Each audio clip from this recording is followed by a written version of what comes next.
There was a time when Dwayne "Dog" Chapman seemed a larger than life, an unbreakable force wrapped in leather and faith, a man who could track down fugitives across deserts, cities, and oceans, and still flash that disarming smile behind his mirrored sunglasses.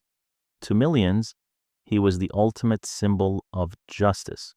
But behind the dark shades and rugged bravado hid a man haunted by demons far more dangerous than the criminals he pursued. His story wasn't one of glory. It was one of pain, loss, and redemption that came at an unbearable cost. Before he became the dog, the world came to know he was just a frightened boy trying to survive the chaos of a violent home. Born on February 2nd, 1953 in Denver, Colorado, Dwayne was the son of Wesley, a Navy welder with fists as hardened by both labor and anger, and Barbara, a Sunday school teacher who prayed daily for peace that never came. His father, known for his boxing skills, believed discipline came only through pain. When Dwayne disobeyed, Wesley would grab a wooden paddle and strike until his son's skin turned purple. The young boy often hid his bruises, terrified and confused, convinced this was what love looked like. His mother would hold him afterward, whispering prayers that God might soften her husband's heart. But heaven stayed silent. For years, Dwayne mistook fear for normalcy, obedience for love. It wasn't until much later that he realized those wounds weren't just on his body. They were carved into his soul.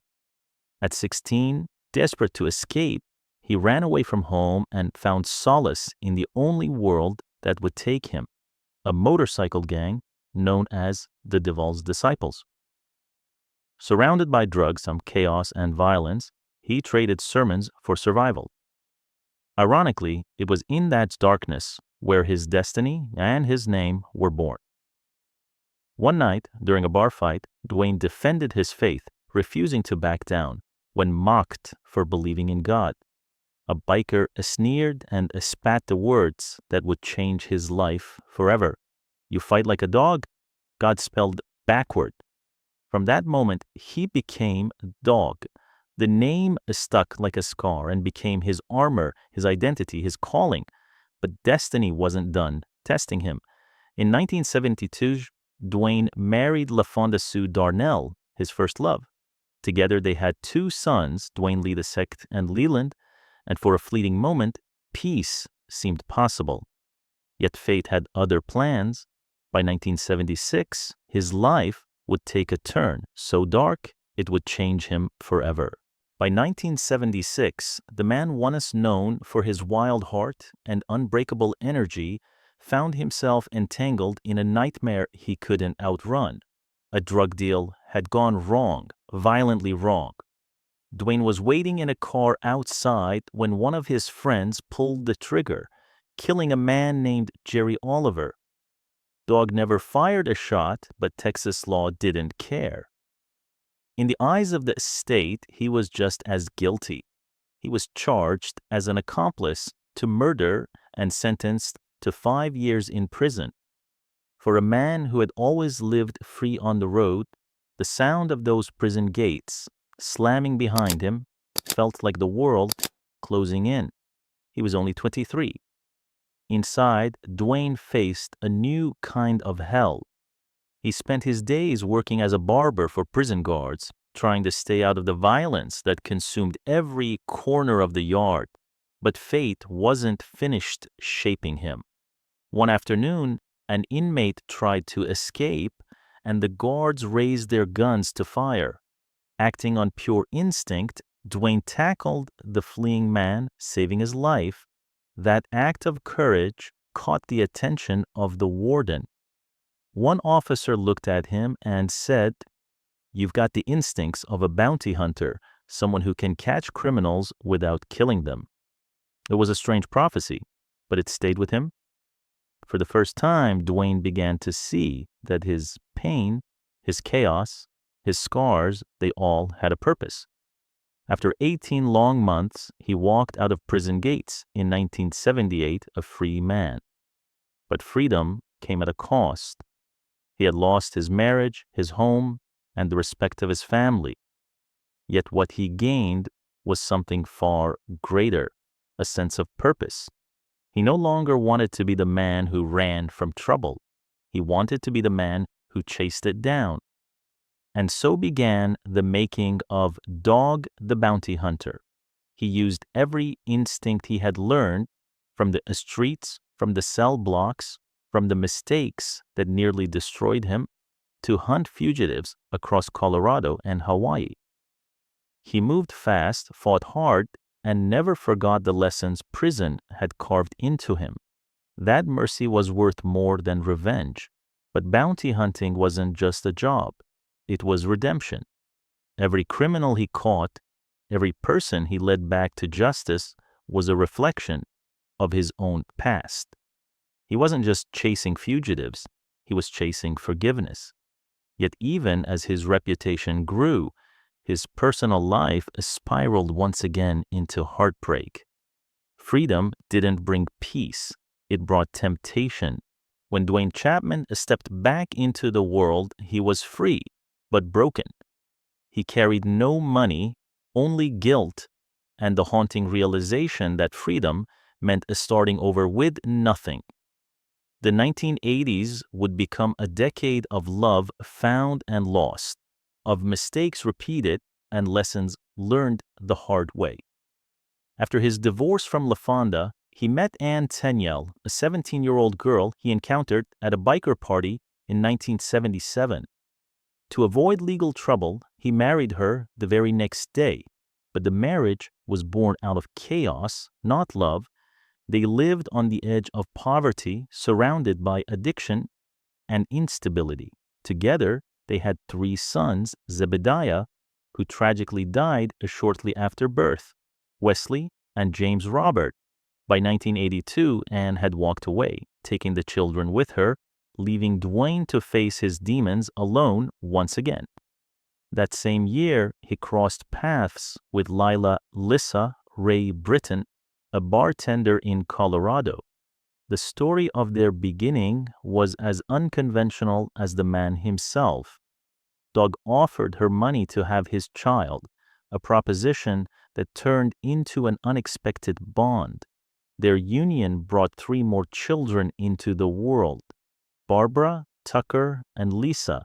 But Doug's relentless lifestyle as a bounty hunter clashed with Lissa's quiet domestic nature. His nights were spent chasing fugitives, not tucking in children. His heart belonged to the adrenaline of the hunt, not to the peace of home. By 1991, their marriage had collapsed, another casualty of his unending pursuit of redemption. Still, even through the heartbreak, Doug's legend was growing. Across Hawaii and Colorado, he had built a reputation as a man who could find anyone, anywhere. His signature mullet, sunglasses, and leather vests made him an icon in the world of bounty hunting. But behind the showmanship was a man who still believed that everyone deserved a second chance, the same second chance he had been given. And then, in 1988, destiny introduced him to the woman who would change everything. Her name was Beth Smith. He met her after bailing her out of jail. She was bold, fiery, and completely unafraid to challenge him. Where Doug was chaos, Beth was fire, different but equally fierce. Their chemistry was instant and undeniable. By the late 1990s, they had moved to Hawaii, opened Dakin bail bonds, and blended their families into one. Together, they became an unstoppable force, partners in love, business, and redemption. They hunted fugitives side by side, often chasing danger with laughter and prayer. Beth wasn't just the woman behind the man. She was his equal, his anchor, his storm, and his calm. But neither of them knew that the fame they were about to achieve would test their love in ways neither could imagine. By the early 2000s, Dwayne "Dog" Chapman was no longer just a bounty hunter. He was a legend. But legends are born from chaos, and his was no exception. In 2003, Dog captured one of the most infamous fugitives in modern history, Andrew Luster, the heir to the Max Factor Cosmetics fortune, who had fled the U.S. after being convicted of multiple assaults. The chase led Dog and his team into Mexico, where they tracked Luster down and captured him. It was a daring and dangerous pursuit that made headlines around the world. But victory came with a cruel twist. Bounty hunting was illegal in Mexico. Within hours, Dog, Beth, and their son Leland were arrested for kidnapping. They spent nights behind bars, facing the very fate they had spent their lives trying to prevent in others. Eventually, the charges were dropped, and Dog returned home a hero. But the experience left its mark. It turned him from the hunter into the hunted. And for the first time, he realized that even justice had its price. Then came the moment that would change his life forever. In 2004, A&E launched Dog the Bounty Hunter, a reality show that captured every chase, every prayer, every arrest. Overnight, Dog became a household name. Millions tuned in weekly to watch him and Beth take down fugitives with both ferocity and faith. Viewers were mesmerized, not just by the adrenaline, but by the humanity behind the handcuffs. Dog didn't just arrest people, he prayed with them. He gave them hope, a cigarette, a hug. He was a contradiction, a rough-edged warrior who believed in mercy. The show was a massive success. Dog and Beth became symbols of redemption, love, and second chances. Their family, loud, blended, imperfect, became America's guilty pleasure. But behind the cameras, life was not as perfect as it seemed. Tension was brewing within the family. Dog's sons, Dwayne Lee III and Leland, clashed with Beth over control and money. Their heated arguments often spilled into the production set. Eventually, both sons walked away from the show, leaving Dog torn between his career and his family. And then came a scandal that nearly destroyed everything he had built. In 2007, a private phone call between Dog and his son Tucker was leaked to the media. On the recording, Dog used a racial slur while criticizing Tucker's girlfriend. The public reaction was explosive. Sponsors pulled out, fans turned their backs, and A&E suspended the show indefinitely. Dog's empire collapsed overnight. He appeared on CNN, voice trembling, apologizing to the world. "I am not that man," he said, eyes heavy with regret.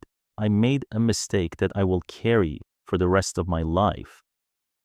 After months of silence, A&E brought the show back. But Dog was never the same. The fame that had once felt like victory now felt like a curse. By the time Dog the Bounty Hunter ended in 2012, the man who once outran fugitives across Hawaii now looked weary, broken, and unsure of what was left of his purpose. By 2017, Dog and Beth Chapman had become far more than television stars. No, they were symbols of devotion, strength, and survival. Two warriors who had faced every storm together and always come out standing. But no bounty, no manhunt, no chase could prepare Dog for the fight that was coming. That year, Beth was diagnosed with stage 2 throat cancer. For a man who had spent his life protecting others, Dog found himself completely powerless. He could track down fugitives across oceans, but he couldn't catch the disease that was slowly taking his wife. The news shattered him. "I can't fix this one," he said quietly in a television interview. "I'd give my life if it meant saving hers." Their battle was captured in the moving documentary Dog and Beth, Fight of Their Lives, a raw and painful glimpse into their struggle. Audiences saw the bounty hunter stripped of his armor, crying, praying, and pleading for a miracle. For the first time, America didn't see the hunter. They saw the man. Miraculously, at the end of 2017, doctors declared Beth cancer-free. Dog fell to his knees in gratitude. For a brief golden moment, life returned to laughter, love, and second chances. But destiny, as always, wasn't done testing him. By late 2018, the cancer had returned, this time spreading to her lungs. Beth, fiery and fearless as ever, refused to surrender. She continued filming Dogs Most Wanted while enduring unbearable pain, determined to live on her own terms. She was hunting down fugitives while fighting for her life, Dog recalled. That's who she was, stronger than all of us. On June 26, 2019, in Honolulu, Beth took her final breath. Dog held her hand as she whispered her last words, "Let me go." Those 3 words would echo in his heart for the rest of his days. After her passing, Dog collapsed under the weight of grief. He admitted later that he thought about ending his own life. "I didn't want to live," he said through tears. "Without her, I was nothing." The financial pressure that followed made things even worse. His once flourishing business had crumbled, and the man America once saw as indestructible now found himself battling not fugitives, but depression and despair. Doctors soon discovered a blood clot in his lungs, a condition that nearly killed him. It was Dr. Oz who convinced him to stop smoking, start therapy, and hold on. "God's not done with you yet," the doctor told him. But no amount of medicine could fill the hole Beth left behind. For the first time in decades, Dog wasn't chasing anyone. He was running from pain, from loneliness, from the silence of an empty house. The man who once brought fugitives to justice was now a prisoner of his own heartbreak. After Beth's death, the world saw a broken man. Dog Chapman, once the loud, unstoppable bounty hunter, was now a ghost of himself. He stopped working, rarely left his home in Colorado, and spent his days surrounded by Beth's photos, her clothes, her perfume, her voice on old recordings. Fans saw glimpses of him online, thinner, weaker, lost, and wondered if the dog they once knew was gone for good. Then came whispers of something unexpected. Dog had found comfort in a familiar face, Moon Angel, Beth's longtime assistant and family friend. When photos of them surfaced in early 2020, the backlash was immediate. Dog's daughter, Lisa, publicly accused Moon of betrayal, calling her a homewrecker. The tabloids erupted, painting Dog as a man who had moved on too quickly. Dog defended Moon, saying she had simply helped him survive the darkness. "She saved my life," he told reporters. "She kept me from doing something stupid." But then, during a live appearance on the Dr. Oz show, Dog shocked everyone. He proposed to Moon on national television. The studio fell silent. Moon turned to him, tears in her eyes, and said softly, "We're just friends." Dog later admitted it wasn't a real proposal, he just wanted to see how the world would react. The world, as it turned out, wasn't ready to forgive him yet. Then, quietly, something real began. That same year, Dog met Francie Frayne, a Colorado rancher who had also lost her spouse to cancer. Their story began with a phone call. Dog had dialed Francie's late husband's number to hire him for landscaping work. Instead, Francie answered. What began as a simple conversation became hours of shared grief, faith, and pain. They were 2 broken souls searching for purpose, and somehow they found it in each other. Within months, that friendship turned into love. By May 2020, Dog proposed, saying he believed God had brought them together. Many fans were furious, accusing him of moving on too fast. But Dog stood firm. Beth would want me to be happy, he said. Francie knows my pain because she's lived it. When we talk about our late spouses, we heal a little each time.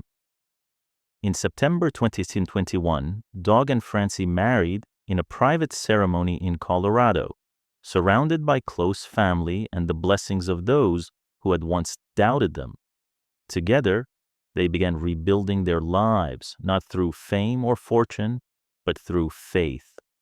By 2023, they had moved to Marco Island, Florida, before settling in Georgia, where they founded the DOG Foundation, a nonprofit offering housing, counseling, and job training for survivors of human trafficking. Dog began speaking at Christian events, sharing his story not as a celebrity, but as a man saved by grace. He even started writing a new book called On 9 Lives and Counting, which he described as his testimony of faith. God took my pain and turned it into purpose, he told the news press in 2023. But peace never stays long in Dog's world, and he was right. On July 19th, 2025, tragedy struck again. Francie's son from a previous marriage, Gregory Zia, allegedly accidentally shot and killed his 13-year-old son Anthony in Naples, Florida. The news shattered Dog and Francie. They released a joint statement calling it an incomprehensible, tragic accident. For Dog, a man who had already seen death in every form, this loss reopened every old wound. He told a pastor quietly, "We are a family that knows tragedy too well, but we still believe in grace." By 2025, Dwayne "Dog" Chapman had lived more lives than most men could ever imagine.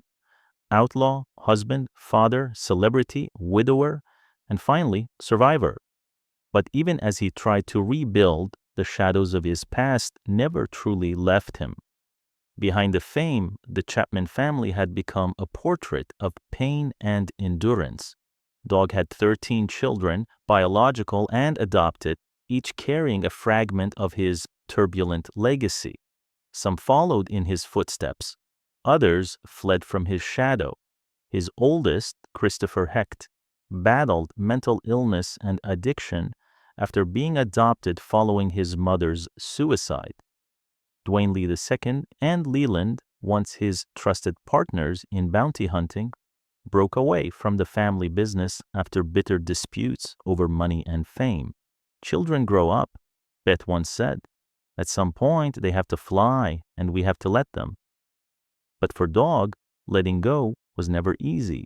In 2006, he faced the unbearable. His daughter, Barbara Katie, was killed in a car crash in Alaska, just one day before his wedding to Beth. Dog nearly canceled the ceremony, but his family insisted he go through with it. Barbara would have wanted you to smile, they told him. He smiled through tears, but that wound never healed. When his step-grandson Anthony was accidentally killed in 2025, it was as if that old wound had been ripped open again. God gives, God takes, Dog whispered to a close friend, but sometimes he takes too much. Even his younger children carried the weight of his fame. Bonnie and Cecily, Beth's daughters, struggled publicly with grief and identity, clashing with Dog over his remarriage and faith. His son Tucker disappeared from the spotlight entirely, preferring silence to the chaos that came with the Chapman name. But amid the heartbreak, there were glimmers of light. His daughter Lisa found happiness, opening her own boutique and marrying her longtime partner Liana Evanson in 2022. Dog couldn't attend in person, but he FaceTimed through tears, calling it one of the proudest moments of my life. Still, not every chapter had peace. In October 2025, Dog's youngest son, Gary Chapman, Then a 24-year-old police officer in Alabama made national headlines after a high-speed chase ended with the death of a 17-year-old boy. Gary was fired for violating pursuit protocols, but Dog refused to abandon him. He testified before the Priceville City Council, begging them to give his son a second chance. "I'm known as the second chance guy," Dog said, voice trembling, "and I thank you for giving my son one too." The council reinstated Gary, and for a moment, Dog's heart swelled with both pride and pain, the endless cycle of redemption repeating once again through his children. Yet even as he preached forgiveness, Dog's fire sometimes burned too hot. In 2024, at a Christian rally, he made harsh remarks about a transgender activist, sparking outrage. Critics called him hateful, impulsive, a man who couldn't change his temper. Dog later clarified, saying, "I spoke from conviction, not hate, but I still have much to learn." The damage lingered, but so did his resolve. Through it all, Dog continued to walk the line between fury and faith. At church gatherings, he prayed with fans who had lost loved ones. On social media, he posted verses about grace, redemption, and perseverance. And at home in Georgia, surrounded by photos of Beth, his children, and the dogs that never left his side, Dog Chapman began to find something he'd chased his whole life. Not fugitives, not fame, but peace. "I used to hunt criminals," he said in 2125, "but now I hunt for souls. I'm not just a bounty hunter anymore. I'm a Christian outlaw." He smiled faintly when asked if he would ever stop chasing. "I don't know if I'll ever stop," he said. "I just hope that when my time comes, I finally catch what I've been looking for." After decades of chaos, loss, and redemption, Dog the Bounty Hunter's story is not one of perfection, it's one of survival. From outlaw to icon, from sinner to believer, from broken man to living testimony, he has become proof that redemption is never a straight path. It's a lifetime of falling and rising again. And after all the fame, all the heartbreak, and all the scars, one haunting question still remains. Can a man like Dog Chapman ever truly find peace? If you found this story moving, don't forget to like this video, share it with someone who remembers the show, and subscribe for more true stories behind the faces you thought you knew.